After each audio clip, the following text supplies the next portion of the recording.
This is Northumberland, and for people that don't know it, it's the least populated county in the country. And sometimes jobs are hard to come by.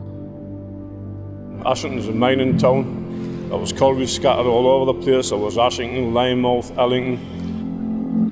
Massive change when the pit shut down. Lost a lot of big employers. It was almost like a death knell for this part of Northumberland in a way.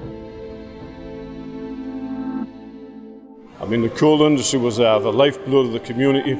I'm kind of seeing it kind of recreated on a different scale here. It's a new industry, new business, but there's kind of a similar family atmosphere in the factory. It's a real family affair. I've got family who work here. It's going to be a generational thing, we'd like to think. My son is desperate to come and work here in Ashington. My father works here, my husband works here. My daughter works here, my son-in-law works here, and my granddaughter's joked that when she leaves school she wants to come and work here.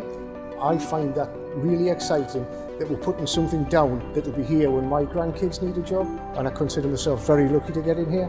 I feel part of something that's going to benefit our part of Northumberland. A multinational organisation chose to make its biggest investment in the northeast of England. The impact and what it means, industry and this site being here, it allows us to support brilliant jobs.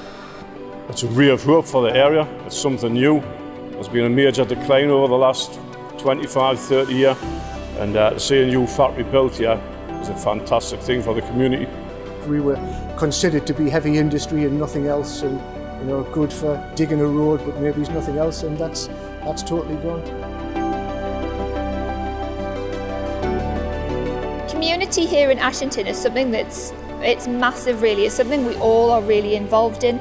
You're all battling the same corner, you've all got the same goal, and you're all wanting the same thing at the end of the day, which is a long-term future.